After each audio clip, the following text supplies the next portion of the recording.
Hi, everybody. This is Silvio Canto in Dallas, Texas on Sunday, February the 4th. And welcome to our commentary. Today, we're going to be chatting with our good friend Allan Wall.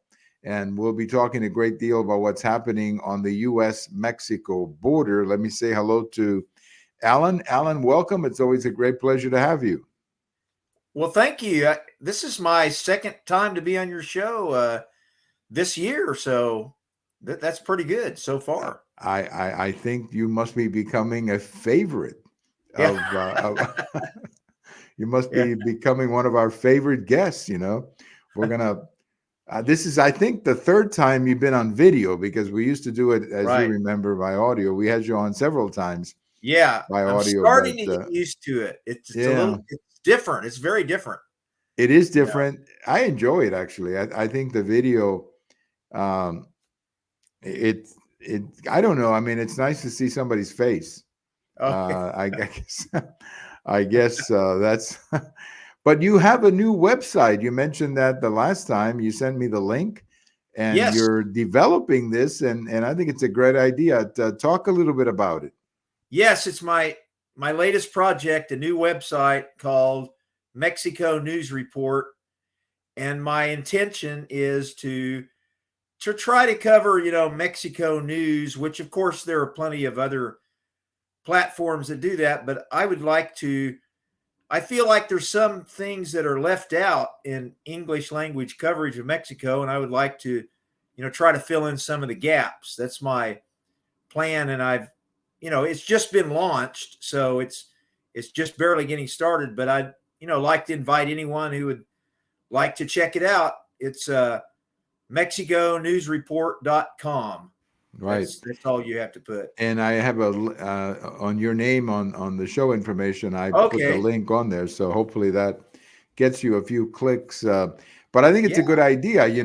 Our other friend in Mexico, Teres Margolis, has that website, Pulse News Mexico. Right. Right. Yours reminds me a little bit of the other one that where we first met. The one Mixi data. Mexi Data kind of reminds Yes. me a little bit of that. I Right. think. I think. I mean, it reminds me a little bit of that. And well, so does Pulse News. That one reminds me a little bit of that too. My Yeah. feeling, and I think you mentioned this the last time, is that I think we need as much information from Mexico as we can get Yes. because um, I don't think we have enough, and I don't think we understand what's happening in Mexico enough. We'll talk about some of these things later. And I think the more people who put something on the internet about Mexico, like you and others, I think it's great. I think it's good for me. At least I follow it. Right. We need to get as much reportage as we can. Uh, study different issues, different facets of the society, because I think the mainstream media often leave a lot of things out. So we just need more people uh, bringing us information about Mexico in English. Right. That's what we need. One of my biggest frustrations about coverage of Mexico is that it seems that everything was always focused on the immigration side issue. That Yes. that issue I always felt got a disproportionate amount of coverage. Right. And what I mean by that is that it affected actually I mean, there are really very few people who are as impacted, like myself. I'm not impacted by immigration reform. I'm not impacted by DACA, but I am impacted by what's happening on the border.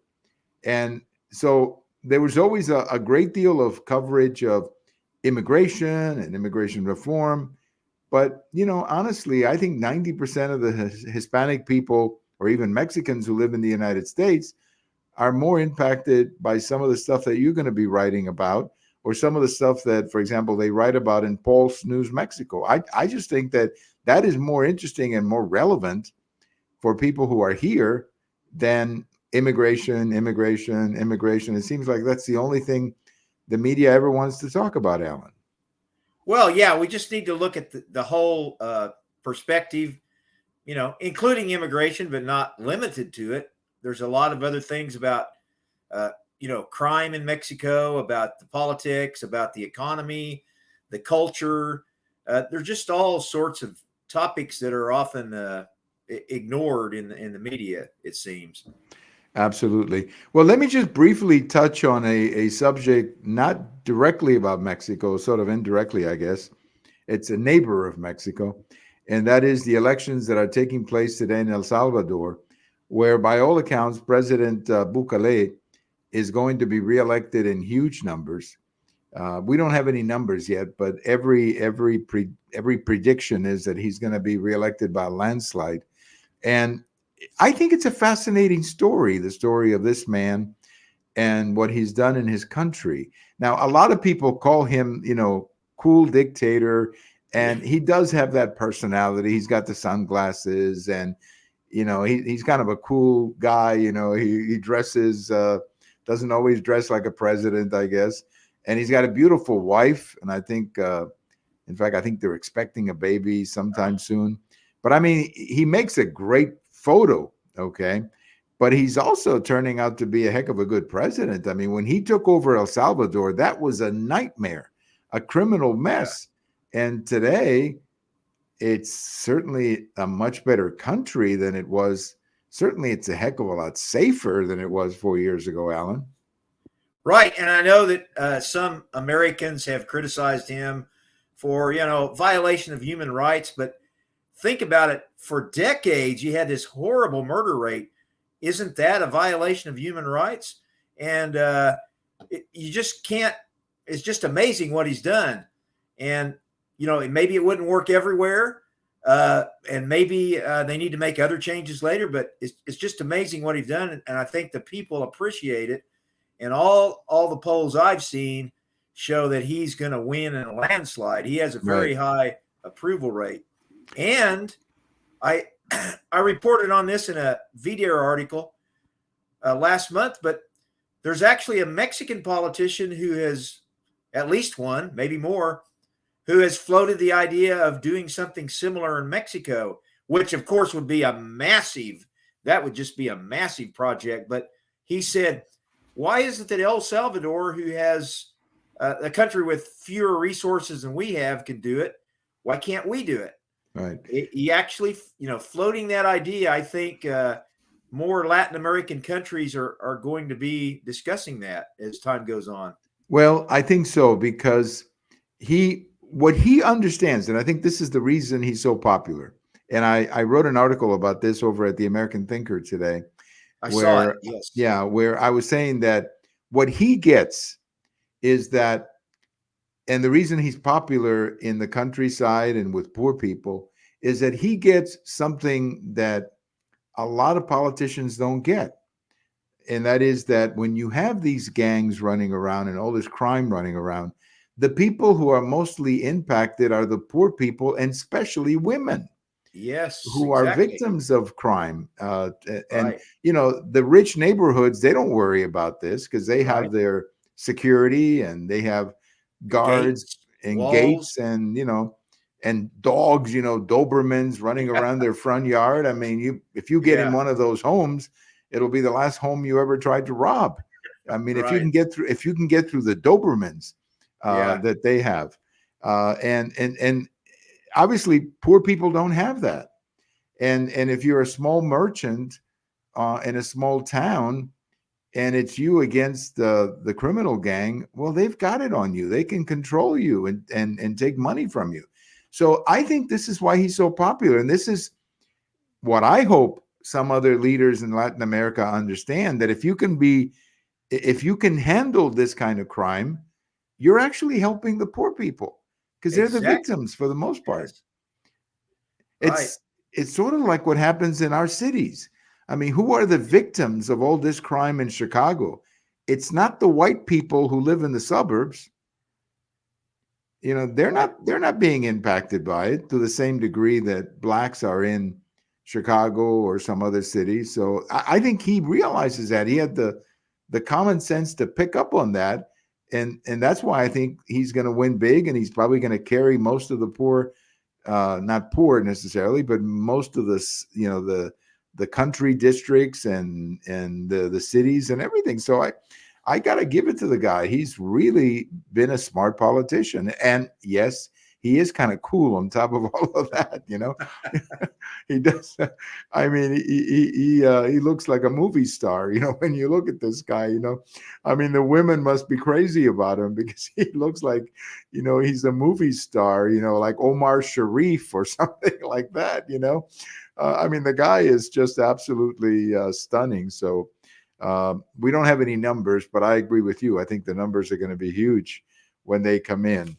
Well, let's talk a little bit about the U.S.-Mexico border. I know that's one of your interests and one of the reasons that I wanted to chat with you today. There's a big thing happening on the border where Texas is doing something no one had ever done before, and that is they're using a clause in the Constitution saying that this is an invasion and an imminent threat, and therefore Texas can defend itself if the federal government is not doing its job. What can you tell us about this? I'm sure you understand it quite well about this invasion clause and how Texas is presenting it, Allan.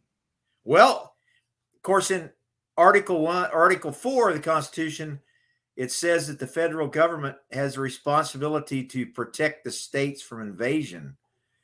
But in Article 1, though, it presents a hypothetical situation, hypothetical for the drafters of the Constitution, not for Texas today. It's actually happening, an invasion. And it says that the rules are different if there's an invasion, and a state can do certain things like, you know, keep troops and do other, you know, warlike activities if they are being invaded. And so, you know, some people falsely accuse Governor Abbott of, you know, just being some kind of rebel that wants to, you know, defy the government. But I believe the real problem here is that the federal government is not living up to its responsibilities. And so he has to do something. And I commend him, you know, for what he's done. And it looks like they're continuing. And today, Sunday the 4th, there were like 15 governors who came down to the border. I happened to see the moment that was happening. They were carrying it live on one of the channels, and you know, they were governors, Republican governors, but Right. nevertheless, there were quite a few of them, and I think 25 have formally agreed to help them. And now I heard that Governor Lamont, Democrat of Connecticut, is also going to be joining the effort. That would be a real story if a Democrat joined. Yeah, that's great. And the one person who ought to be here is the governor of Arizona, because one of the consequences, and my friend George Rodriguez mentioned this to me the other day, that Texas has pretty much closed the border. I mean, it's hard to get into Texas right now. Very difficult to get into Texas because of what the governor is doing. So they're now going around and going into Arizona. And my gosh, Arizona just doesn't have the same resources that we do. And, you know, if 1,000 people go into Arizona, they have a much bigger impact in their economy and their social services than 1,000 people in Texas, Allan. Well, I've seen the footage from Lukeville, Arizona. That's pretty bad. And plus, another difference with Arizona, it's a land border. There's no river dividing the countries. It's just land. So it's actually easier to get into. Right. And what is the name of that city on the border? They have several cities on the border, don't they? Yes. And I know there's Lukeville, there's right. Nogales. Nogales.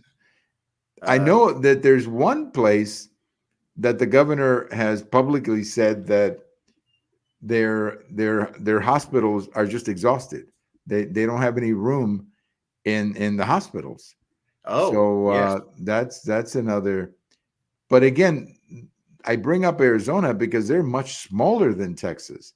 I mean, the GDP of Arizona, maybe it's smaller than Dallas Fort Worth. I mean, let's say the North Texas here. Yeah. So they have a lot of less resources, and their economy is not, let's say, booming like the Texas economy is. So they just don't have as many resources as we have them. But that the governor of Arizona, it's a lady, I can't think of her name right now, but she's the one who won the very close election in 2022. And Hobbs, right? Katie Hobbs. Hobbs, yeah. And she doesn't have a lot of resources. And if she doesn't act real soon, Arizona could be, literally just flooded with people coming in. And Oh, right. my friend George Rodriguez was saying that many of the people who are going into Arizona are not necessarily coming from Central America. They are from some of those other countries that we keep hearing about. So Right. now, let me have your reaction to this, because I keep hearing people say that you're seeing a bunch of young men, single or independent or whatever you want to call them, young men who are coming into the country. And is that what you're seeing? Yeah, that's the footage I see too. Yeah, mostly young men, right? The same thing in Europe, for that matter. You know, the people that come in from Africa and the Middle East, it's mostly males. Like they say, military-aged males, they often call them that. Right. And then, of course, those kinds of young men, I guess many of them want to work, and that's fine. I understand that. But they're coming from countries that we don't usually see on the border.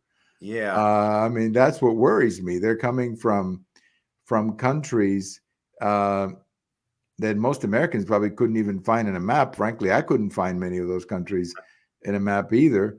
And you have to wonder, why all of a sudden we're getting all these different countries. I don't get it. I understand they want to come, but when you see them walking, the pictures I've seen or the videos I've seen, they're walking almost like in a formation, one after the other. And it's I don't know. They all look pretty healthy to me, Allan. Right.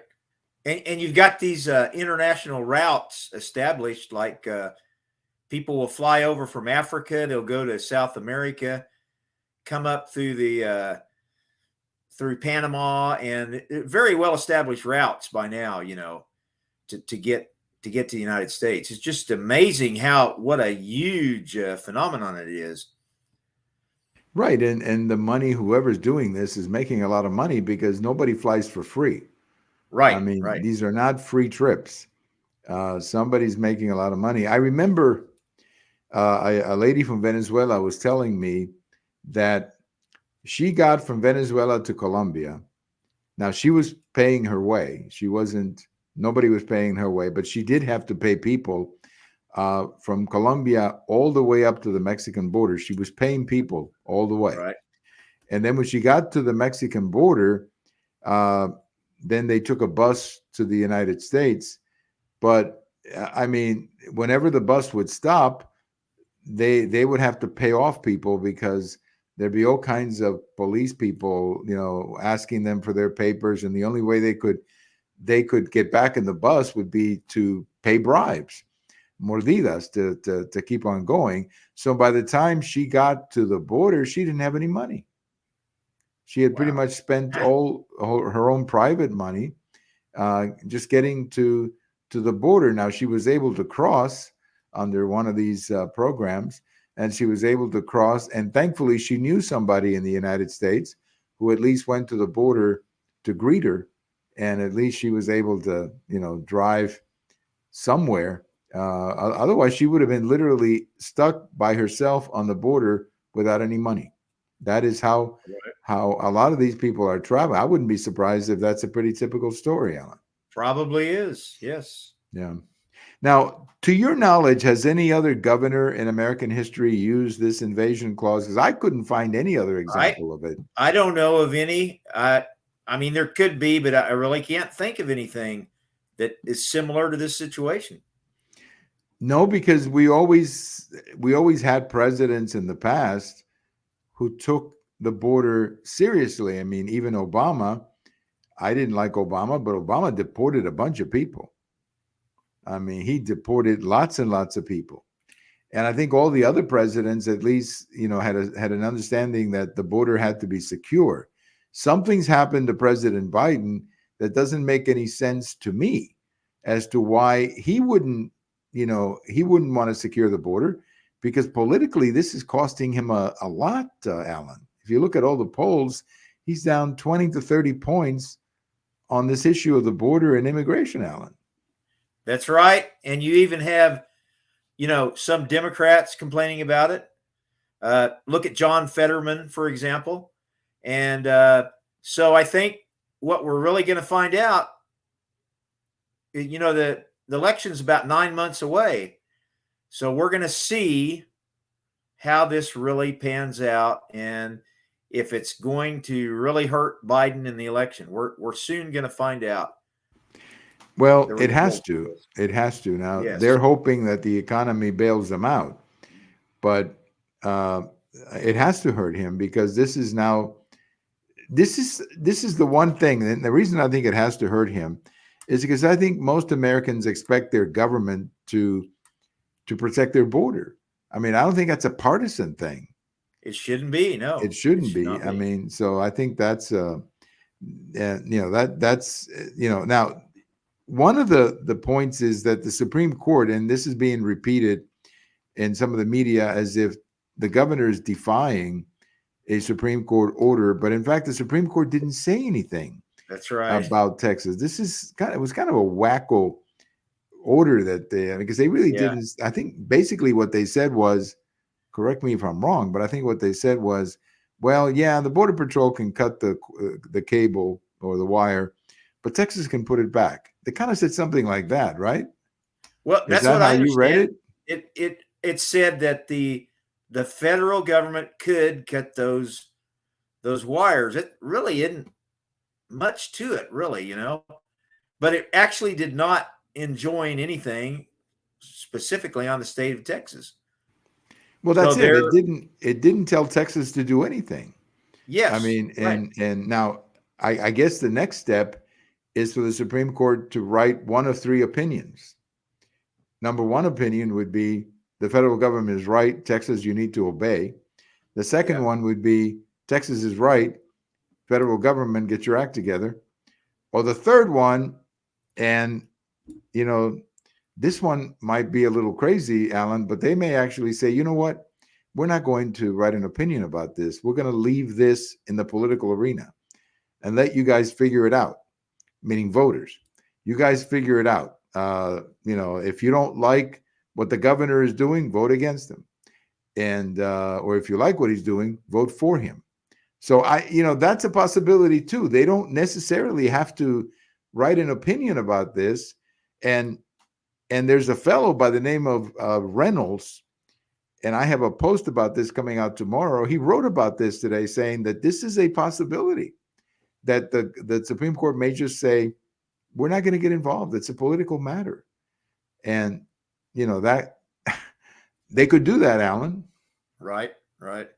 And I guess that would just create more confusion if they did that. But what the heck? We're already pretty confused. But I will say this before we get to the Mexico elections. I heard somebody say this today, and I wonder if you agree with this, that Governor Abbott is the most influential politician in the United States today. I mean, he has literally taken over the front page. And I would argue that if something were to happen to Trump, I think Governor Abbott could very well get the nomination, Allan. Oh, that's I wonder if Governor Abbott has thought much about that.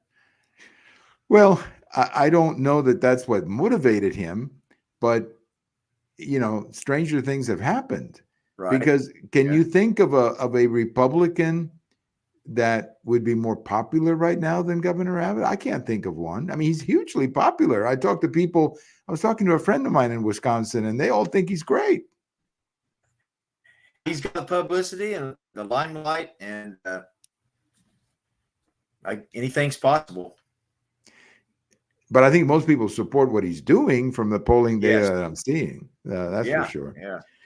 Well, let me before we run out of time, talk a little bit about the elections in Mexico coming up on, I think, the first Sunday in July is when they vote. It's in June this year. Oh, in June. So it's even closer 2nd. than I thought. It's 4 months. Right. My goodness. Now, Am I crazy, or I haven't seen much of a campaign by anybody? Well, Normally, have you they have you have certain seen anything? stages in the campaign, and the all-out campaign officially begins March 1st. So I think they're allowed to use more funds and do more things. So I think it'll get pretty more heavy duty after March 1st. Oh, okay. Well, then it'll be what, 3 months, I guess, of very heavy campaigning, March Right. 1st to first Sunday of June. Now, the polling data that I've seen has this lady who represents Lopez Obrador's party, Claudia Scheinbaum, Scheinbaum. Yeah. right?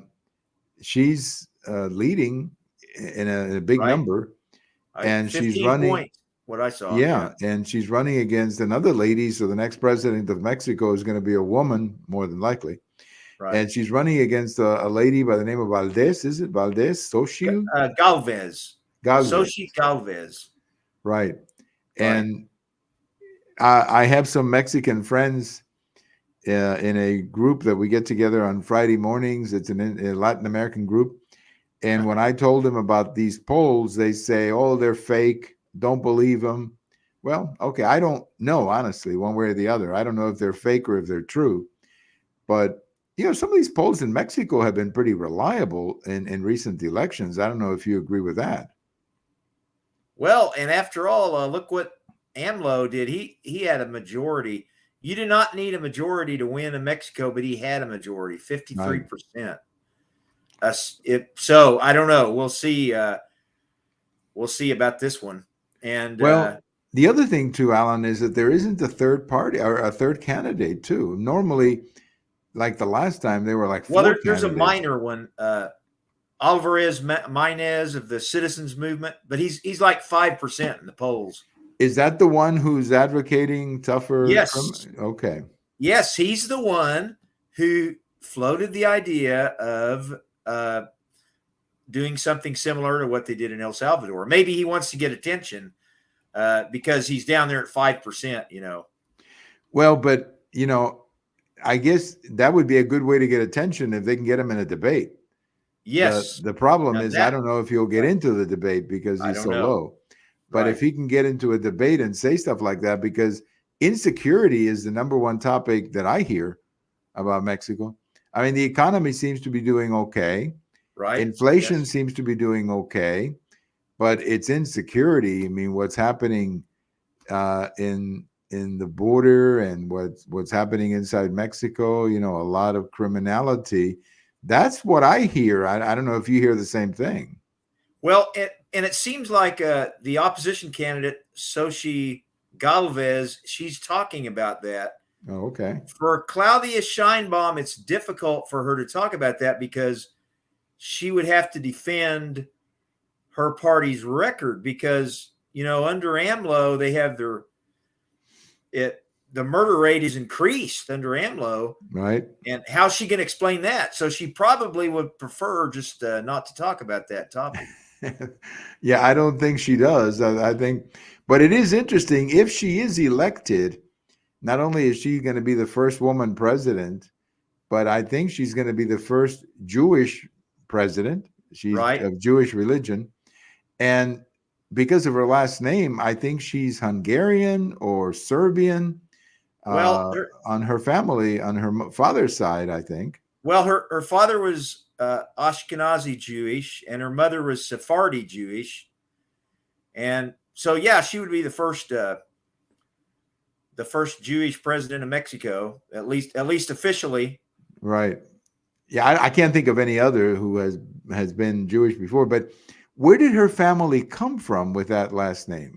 Do you know? I'm not sure. Probably Eastern Europe. Probably. Well, that's what I thought. That's what I thought, that it was Serbian or something like that, or from one of those countries that used to be a part of the Soviet bloc, or one of the countries where many Jewish people fled, I guess after World War II or during or before World War II. But my only, I guess reference to her is that I've seen her speak. And she comes across more as a bureaucrat, whereas the other lady comes across more as a politician. That's the only thing I can say. And I don't know what Mexico wants at this point. Do they want a more populist kind of person, or do they want kind of an administrator? I don't know. I'm not sure. But Well, what are you hearing? I guess we'll find out in June because, of course, we know that AMLO is he's kind of a demagogue, and but he has a very expressive personality. A lot of people like his personality. The people who vote for him. But I think what Scheinbaum is trying to do is just build on what AMLO has already accomplished. Right. She's kind of following his coat, his coat there, and that's what she hopes to do. Yeah, I mean, I think it's a big task. It's a big task because of Trump's. I mean, I said Trump because a Mexican friend of mine said that López Obrador and Trump are very similar in terms of personality, in the sense that when they walk into the room, they just take over, just like Trump does, and that López Obrador is the same. And again, this lady Claudia, she's a lot more reserved, a lot more quiet, and maybe that's what Mexico needs. I don't know. We'll find out. But she's going to have her hands full because this insecurity issue is a major problem. And the other thing too, they're going to have to do something about energy, because Mexico doesn't. I mean, the energy industry has pretty much been. I mean, it's in crisis. And I thought one of the things that Peña Nieto did was at least he tried to privatize a little bit of the energy, and López Obrador, I think, shut that down. Yeah, he backtracked on that, which I think was a big mistake. I think so too, because the country needs to privatize a little bit more its energy and bring in more foreign investment in that way. Well, we'll talk more about maybe the next time we get together, as we get closer to the election, we can get a better sense of what's happening. But I'm anxious. I'm going to have to find out about that other candidate who is talking about insecurity, because I think if they get into a debate, he may go up in the polls with that message, Allan. Yeah. So the whole question is, will he be in the debate?